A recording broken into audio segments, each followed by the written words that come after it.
Oh, there we go. And the stream is now live. So welcome into the Sports Ramble Podcast. I'm going to call it episode 2 because we are still live streaming here on StreamYard. As always, it's me, Matthew Wagner, with Trey Williams and my buddy Garrett. Garrett, thank you for joining us once again. Garrett will be here as long as we need him to be, or until one of us leaves. Garrett will most likely be the new face of the Sports Ramble Podcast. Now, for this episode, we're going to be talking about recapping the Super Bowl. We'll also be talking about some worst week to be a Dallas fan, and we also will be covering some college basketball because I know we don't talk about that much, but Garrett is our usual college basketball mastermind, so he will tell us all about that here in a second. But the Eagles walk in to the Super Bowl and absolutely belt to bottom the Kansas City Chiefs. Probably the worst performance we have ever seen from Patrick Mahomes in a Super Bowl, and he also did get routed by Tom Brady in the Super Bowl as well. Yeah, that was pretty bad. This was like the offensive end and defensive end. It was just really bad from beginning to end. And we all saw the fake comeback that they were trying to do to make the score a little bit better when they were Patrick Mahomes passed to Xavier Worthy. I was like, bro, where was this? Where was this at in the whole game? Because it was just bad. Because they weren't the Philadelphia Eagles. They weren't blitzing at all. That's my thing. They weren't blitzing one bit.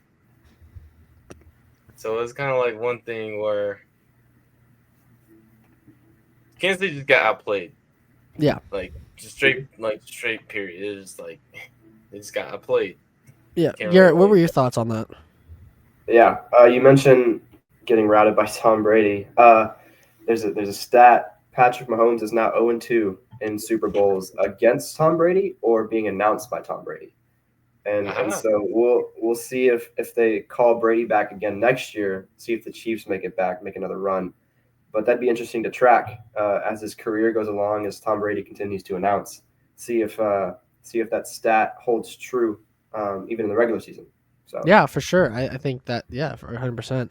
My thing is, I didn't like personally Jalen Hurts winning Super Bowl MVP. I know he had a good game. I personally would have given it to Cooper DeJean, I believe his name is, because again, it's his birthday boy. He absolutely, without his pick, I think the game maybe not as lopsided as it was. I still think he did really good, but I would have given it to him. Yeah, I'm right there with you. It was his birthday. He had the best game. I think it was 17-0 at that point, and then he gets the pick six going into halftime or almost halftime. Chiefs get the ball back. They turn it over. Eagles get another shot, and I think that was definitely the turning point. Jalen Hurts, he did what he does. He managed the game. He rushed, did a couple of tush pushes. I mean, he had a rushing touchdown, but I mean, other than the long bomb to Devontae Smith and the one that got called back to A.J. Brown, he didn't do a whole lot. I mean, he did what you expect him to do. He didn't really put up MVP, didn't put up Tom Brady numbers. Let's go with that. Yeah. To win that MVP. So I agree. Yeah. 17 for 22, 221 yards, 2 tutties and 1 interception. Mm-hmm. I mean, it's like that's kind of how I looked at that. It's meh. it's just meh. That's all it is. Yeah, 100%. And then sorry, go for it. I think also, a stat. So the Chiefs only got to the Hurts 3 times, 3 quarterback hits, and the Eagles, and like Trey mentioned before, they didn't do a single blitz, only rushing 4 each time. Granted, it wasn't always 4 defensive linemen. Maybe it was a linebacker and 3 down, but 11 quarterback hits on Pat Mahomes with 6 sacks, only 2 sacks for the Chiefs. I think what we're talking about next here in a little bit is what's next for the Chiefs.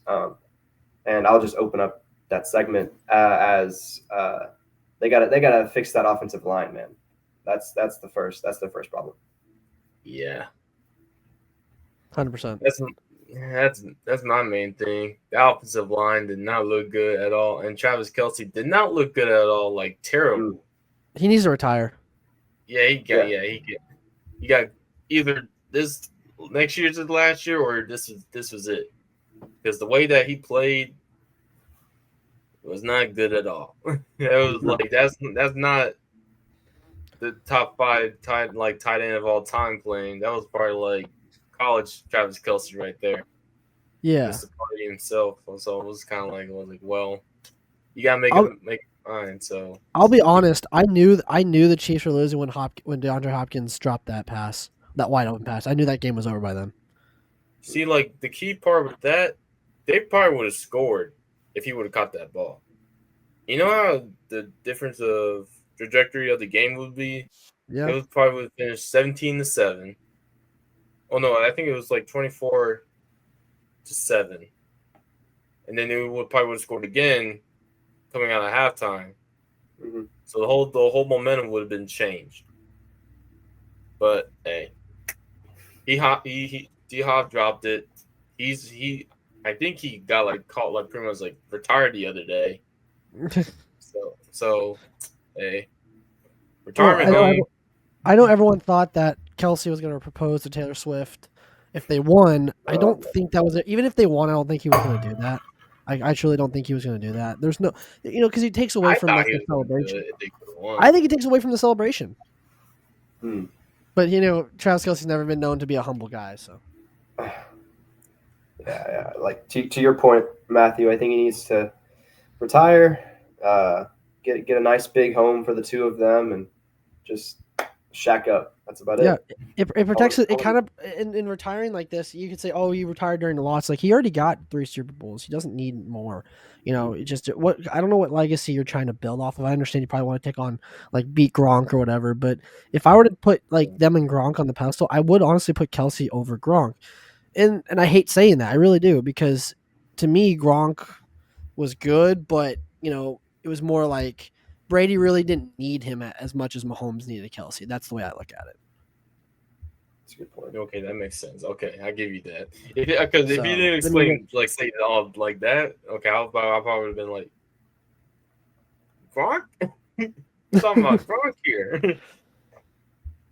Yeah, I think Brady was able to do for me. Yeah. Do more with less than Patrick Mahomes has been able to do. As we saw whenever Rashee Rice went down a few weeks into the season, people thought he'd be back. He obviously didn't come back. But we kind of saw the effect of that with Mahomes and the leaning on Kelce. And when they took Kelce away, the offense kind of stagnated a little bit, as we saw in the Super Bowl. Yeah, yep, and 100%. It looked like a train wreck on offense because like Patrick Mahomes was like running for his life, and then it was like gotta get it out, gotta throw. So yeah, it's one of those things where it just looked really horrible for the Kansas City offense, and really good for the Philadelphia's defense. I gotta give credit for them. They deserved it. As a Cowboy fan, I hated it, but they deserved it. I mean, yeah, no, I agree. I think they played their best game. Saquon, of course, did very well. Didn't do well at the start, but then obviously once the game kind of got out of hand, they kind of broke away from the defense. But then we get to the halftime show. Now, me personally, I wasn't the biggest fan of it. Like, I was fine. It was okay, but I'm not gonna. It's gonna be one of those like down the line where people are like, "Hey, do you remember that Kendrick Lamar did the Super Bowl halftime show?" Everyone's gonna be like, "Oh wait, he did?" Like, it's gonna be forgettable. And for him to call out Drake in the middle of the Super Bowl, we all knew he was going to do it. I didn't think he would do it because I thought it would be like bad, but hey, he did it, and it was all right. Cool, good. You called out a guy like you're still hating. Cool, good job, buddy. Here's my thing with that. Okay, we all know he was going to sing "Not Like Us." Should have been better. Yes, he should have played his other like old songs like in the early 2000s, like 2010s, but like he didn't. He brought out SZA. They sang All the Stars and his other songs. So it's going to be one of those things where just follow the script and don't bring in. And it's pretty much like you're taking the attention off of you and putting it onto someone else. Mm-hmm. That's what people like Drake fans are saying. Like, oh, like Kendrick, like get like Drake's like thing out your mouth. So it's like. So because the whole beef was last year, so it's kind of my thing is like let the past be the past. Like we already know like you won the beef. and Drake's doing his own thing. So it was like, that's my thing. Like Kendrick did a solid job. I mean, it could have been better. I mean, the whole like symbolism and everything. People like trying to make it look good, and like trying to like upplay it, even though it wasn't really like the best Super Bowl halftime show of all time. It was like mostly like one of the like Super Bowl halftime shows of all time. One It was of. like Yeah. like one of. Yeah, I'll be honest. I was vibing with it. I was bumping with it. Not only did they bring out SZA, Serena Williams is also there, just like making an appearance. Apparently Drake had a thing for Serena at some point. I never got into. 2015. Yeah, I never got into the Drake lore and stuff like that. But apparently there was something there. So I think that's even more petty. Bringing her out, rubbing her in his face, like, oh, you could have this, but you didn't get it. It's crazy. Yeah. No, I mean, like, I will say it was a little bit better than Usher's last year because all I remember about Usher's was like the roller skating performance. That's all I really remember about his. And so, I mean, obviously, it was better than that. But it's like, I feel like we've gone at some point. Yes, he was vibing, but in terms of like quality, we're kind of starting to go downhill. Now the question is, now everyone's already wondering who's going to be next year. Who's going to want to do it next year?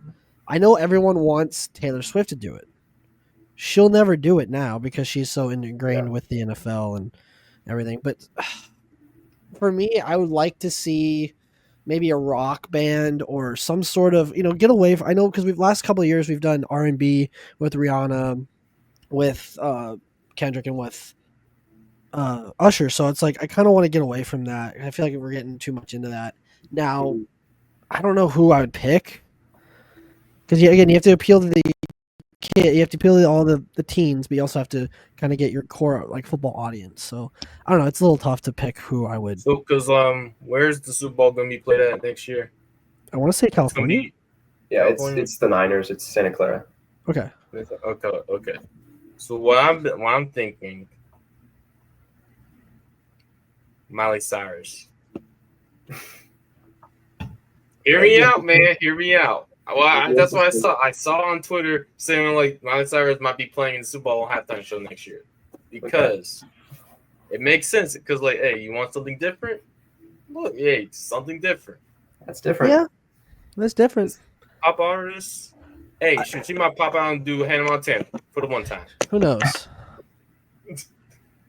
Yeah, I always wonder how they does anybody know like how they choose? What's the method for choosing who plays? Is it like a board of people that vote? I might be, but I thought it was like they go to the artist and ask, and if like they return it down, they just say no. Okay, so we move on to the next one. Like they have a list. That's like let's start with this one, and then move on to the next. That's my guess, because that's kind of how they do Austin City Limits, like the music festival as well. Like hey, the artists will come to them and ask, like, hey, can we do it? And they're like, yeah, maybe. Like they'll kind of have it prepared in a way, but I don't know. I personally, my pick now that I thought about it, I would probably give it to either the Red Hot Chili Peppers. Just them, like their standalone concert. I would give them that, and then maybe if you guys know who Train is, yes, that old band, might give it to them. I mean, that's a little bit older, but they still have really good hits, so I feel like they would do pretty good. Yeah, I wonder if Beyonce would ever consider it again. I think she would. Has she done recently? Okay. So she didn't do like a main thing. Oh, she was like a side act. She did a side thing. Like I think it was like the whole. I think it was like in 2016, the Super Bowl 50 performance with like Coldplay and then Bruno Mars and then Beyonce came in. Like people was like stole the show and stole the spotlight from them. So I was like, oh, makes sense. I just realized who it's gonna be. Oh, okay. I'm scared. Okay. I mean, okay. Think about this. Okay, go back to when they announced that the 2028 Summer Olympics was going to be in LA. Okay, we already done Snoop. They have done the Red Hot Chili Peppers before, but again, they were a side act. It's going to be Billie Eilish. You know what? Not bad. Okay. it's either going to be her or Miley. It got to be a female this time because we can't go back Yeah. to back. Yeah. Okay. It makes sense. Advise with the. I mean, she got good hits too. That's the thing. Like, it's Billie Eilish. Can't go wrong with that. And very popular with the younger generation. Very popular. Dude. You have They some could bring real- back Sabrina. They could have Sabrina Carpenter in there. Am I saying that Oh. right? Sabrina Carpenter, is that her name? Yeah, Yeah. Sabrina. Yeah, Sabrina. She could also be a part of it too. Like that would be big for like the girls and all that. That again, you're going to get that audience. If you want to get that core audience going, you can get that one too. But that would be, double performance. That'd get probably good views from, like you said, the female audience. I'm not sure that the men would react to that, but considering how they react to Taylor Swift, maybe not so well. Also, they only showed her like twice, which is crazy. She also got booed at the And she was at like, the game. "Why am I getting booed?" Yeah, what did I do? oh, it's almost Okay, like so here's my thing. Here's my thing with Taylor. It's not that people hate her because of what she does. Mhm. People hate her because of her fan base is really annoying. That's why. Her fan base is annoying. That's why it's making her look like she's annoying, but she's actually sweet. And like she's like the most kind-hearted person that you'll ever meet. yes, That's my thing. So people gotta stop hating on Taylor. I think it's kind of forced. It's her fan base that's like people like why people like dislike her. yeah, And the whole like Travis Kelce thing, and it kind of like made in the NFL people was like shoving like Taylor down our throats, which was like kind of unnecessary on the NFL's part.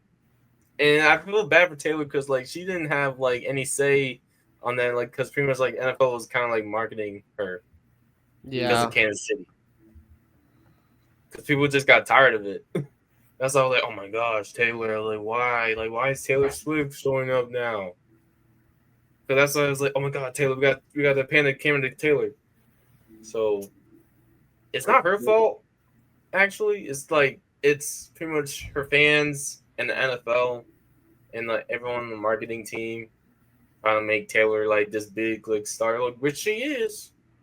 Just like they make like there's like everyone's like shoving her down like our throats, which like is not good for like her and like her team, her PR team. So because like it's making a bad look for her, which sucks. Yeah, Also, a point of for it sure. is That for me at least. Yeah, sorry, Gary. Go ahead. now you got it. Oh, okay. So, like, man, it's just it's not great, but it is what it is. That's the way I look at it. It's like, listen, she's gonna be around whether you like it or not, and if you can't live with it, don't live with it. You know, don't watch the product essentially. Yeah. But with that, we will be moving on to parts of why the Dallas fans are in shambles because Anthony Davis, sorry, I don't know why I said Antonio Davis. That's the old basketball player. Anthony Davis made his Mavericks debut and hurt himself off a non-contact injury. Good Because job, I thought Nico got hit in Harrison. the groin. I thought he got hit in the groin by like Sagoon from Houston. I thought he was like, oh, then he went down. I was like, what happened? And I saw the replay. I was like, bro, come on. And now, Hey, everyone's back. and yeah, and like what's crazy, you saw like the video when Anthony Davis was saying like, I'm here, and then everyone was saying like to the medical staff like, I'm here, guys, hi, like I'm here. I was like, and here's the thing. Whenever like Anthony Davis comes back, probably like at the end of this month, I hope the Mavericks are gonna be dangerous, like defensively, because like we have no bigs and we're still like competing against like really good teams. That's how like dangerous we are. Like we're really good defensively, and then we can like rely on Kyrie and Clay being like our main scorers. because they can still score. Like I know, like they're in their 30s, but they can still score the basketball. And because like as long as like we play defense and take care of the ball, we can still win games. Because Kyrie can still carry us. It's just like you can't like rely on Kyrie too much. Because like if you rely on Kyrie too much, he's gonna break down at the end of the season and in playoffs. Then he's gonna be hurt, and that's a bigger problem that we kind of like caused. And I wonder if not having Luka for that little bit of time that they didn't have him when he was hurt kind of prepared them for this moment, rather than like he's in the starting five and then tomorrow they trade him. They've kind of found a lineup that works without him, and I think that's also been key. That it wasn't just out of the blue. Well, the trade was out of the blue, but him leaving the roster and the starting lineup wasn't just out of the blue. Like they've been used to playing with just each other for a while now, and so that's also helped and I think made their wins or made their playing not as bad as it probably would have been had that not happened. Okay, here's my thing, because we played OKC twice during that span of games that Luka missed. We went 2-0 against them. Mm-hmm. We beat them twice. The best like team, probably in the NBA. We beat them twice without Luka, and then the one time Luka played against them, we lost. So you see, kind of like, well, we could beat OKC without Luka, but with Luka, we lost him. So Nico kind of like had that thing where I was like, should I really keep the man? Even though that's not part of the reason why. It was more like the reason why we traded Luka because like he was gonna get paid the supermax after his like current contract, and we didn't want to pay him that much because we were gonna. If we would have paid Luka the supermax, we probably would have had to cut some of the players that like one of our key players from the roster, which we didn't want to get rid of any of our good players. That's what pretty much like everyone's like. That's what everyone's gonna happen. It's like for all the other teams. Yeah, no, I agree. I mean, you look at the way it was done this year, in a sense, and the trade obviously didn't look good at the time. It doesn't look good now, but there's always time. I think that's the and I know obviously it's a GM masterclass by Nico Harrison, but I always will agree though with the blanket statement that if you listen to the fans, you're going to be in the stands like you're sitting with the fans. I always looked at that as like the main culprit is why you don't listen to the fans. I understand the trade's not popular and it never will be, but I mean it is what it is. So that being what it is, it's tough for some Mavs fans. But with that, we only have about 7 minutes left, but we're gonna move on to college basketball and our main college basketball expert, Mr. Garrett. You will take it away from us. We were talking about beforehand. They set a record. A team set a record. Yeah, Kentucky just set a record for most top 25 teams beat at 7, which doesn't sound like a lot, but when you're considering like you're in a conference, you're beating up on each other constantly, so it's hard for all the teams to stay ranked when you're doing that. But they just did that. The switch from Calipari has been, great for Kentucky. Not so good for Arkansas, but they're leveling out now. But Mark Pope has just brought like a crazy amount of energy to that fan base. And like you mentioned, Matthew, Trey, they can do whatever they want now. But when we get to March, which is my second favorite time of the year, second to Christmas, it doesn't matter. I mean, you could go 10 and I don't know how many. I think it's like 30 games in a season. 10 and 20. Make the tournament as like a 9 seed. I think is the lowest you can go as a big conference team, and like go all the way to the Final Four. We saw it with we've seen it with a couple teams. Loyola Chicago when they made their run. St. Peter's when they made their run. I mean FAU, right? Miami came out of nowhere the year they went to the Final Four. it's just anybody's game when it comes to that. But there has been one team that's kind of risen above all of those teams, and it's been Auburn. They've been. Hoop. That's nice. Yeah, they can hoop. They can't really play football, but they can hoop. Can't play like football. That's right. Yeah. No, I think they lose the Auburn Bowl, the Iron Bowl this year. I think they did. I believe so. Yeah. Yeah, I believe so. They did. Yeah. The way Alabama been playing, I don't. Yeah. I mean, they haven't had a good quarterback since Cam Newton, so. It's true. Auburn's been led by Johnny Broom, Janai Broom, however you want to say his name. 18 points a game, 10 rebounds, which is 7th in the country, and 3 assists, which isn't top at all. But he's just a great all-around scorer. But I don't know if y'all have been keeping up with college basketball, your thoughts on the landscape. But I'm excited for March. It's right around the corner. It's great. Yeah, no, Garrett, I'm excited, dude. I've been watching a lot of the teams, at least some that I've been keeping track of. One team that I think could be very dangerous in terms of, making the tournament or at least having kind of an underdog run, kind of like St. Peter's, kind of like Loyola Chicago, would be actually UNT, me and Trey's alma mater.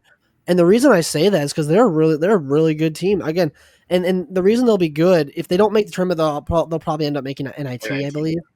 Yeah, which we've won before, but man, it's just their team is good because they have a bunch of players that they grab from like the bench of like the other teams, like Auburn, like Kentucky, like Kansas. You see those guys, they're like, oh man, I'm never gonna play. I might as well go to a lower division school.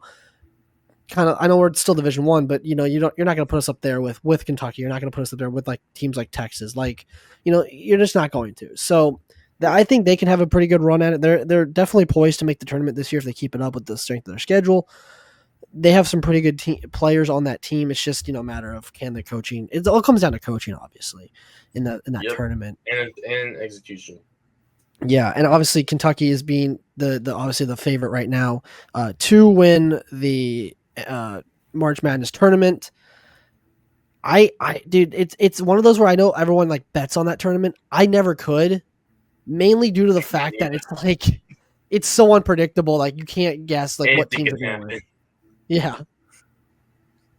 And how everyone's like watching like Duke because of Cooper Flag.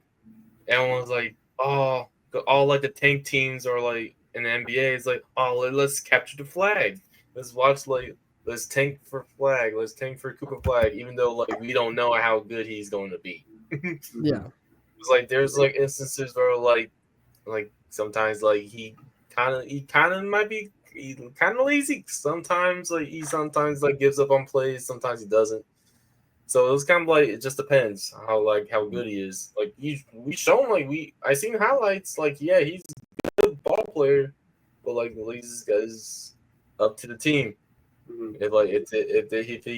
If Cooper Flag can take Duke to the national championship, yeah. And at the end of the day. He's still young. I mean, he's 18, 19 years old, which is insane to think about, like, him doing that at that age. Like, I was 5'5", 5'7" at 18 years old, like a freshman in college, and not balling out 20 points a game like he is.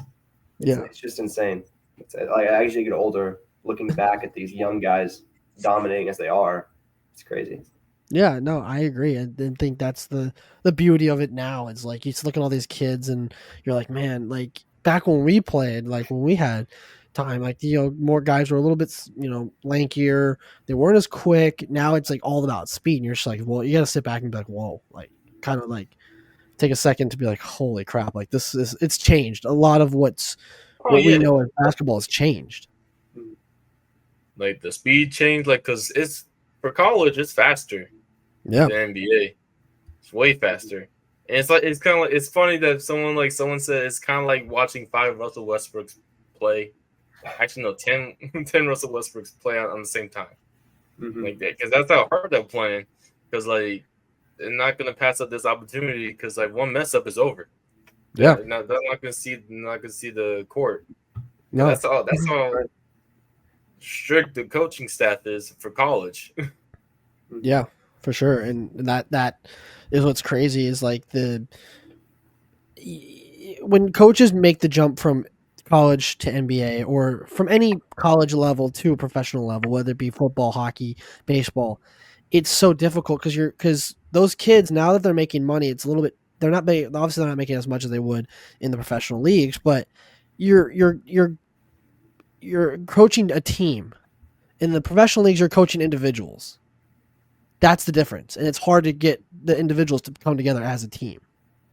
That's the way I looked at it. That's why I feel like so many college coaches have not been successful, because they can't. They try to run the college system, which is based on the team, rather than coaching what they should be doing based on the individuals. So that's the way I look at it, where you'll see guys like Calipari that went to the NBA, did okay, but wasn't like, a Phil Jackson level. He wasn't there, but just because it was so tough. Yep. That's tough. It's tough out there. Mm-hmm. Same like for NFL, like college is different.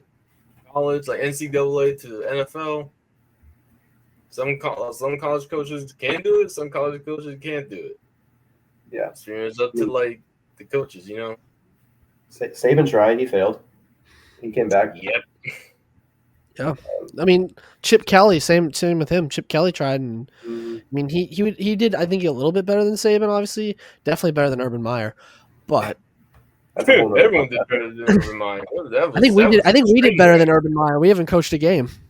Oh my god, that was a train wreck in Jacksonville. Oh my god. But I get the idea of what they were trying to do there. I do get the idea of what they were trying. Mm-hmm. Yeah, but it's kind of like, if you guys remember back to when, like, if you were old enough, when the Commanders, or as they were known back in the day, the Redskins, when they tried to hire Steve Spurrier, God, did he not pan out? Lord, did not pan out. It's real, like they just got to know their niche. Like, if college is your thing, stay with college. Yep. If NFL is your thing, stay in the NFL. And nothing like it's not rocket science. No, yeah, and that's what worries me about Belichick, though, going to UNC. I'm like, is he really gonna turn that program around? Because the way he coaches is really like robotic. Different. And yes, really robotic, really regimented. Are those kids really ready for that? And I don't think so. But hey, I've been wrong before. I mean, UNC was thought that he could turn it around. So hopefully, coming after Mac Brown, he won't like ruin what he has built. I mean, they kind of had a down year after Drake May left, but there's always ups and downs with changing leagues. We saw it with like Matt Rule going from Baylor to the Panthers, running that terribly, and now he's doing all right with Nebraska. So I mean, we'll see what happens with Belichick. I think it'll be an average season. I don't think it'll be good. I don't think it'll be bad. It'll be about average. That's kind of like what Deion did. My Mac Brown signed football. Oh, there you go. Back when he was with the Longhorns. Yeah, it's back when he was on the Longhorns. I believe I got this. I want to say when they won the national championship. I could be wrong. Back in 05. Yeah. Still got more recent one than Oklahoma. Got a point. By that, we're going to end this stream right now. I'm saying. All right. Well, that is all the time we got time for, ladies and gentlemen. We did go over our time, but that's always going to happen when we're having fun here. For everyone, for Garrett, for Trey, guys, thank you for tuning in if you did. And join us next week. We'll have more stories to talk about next week. We'll see you then.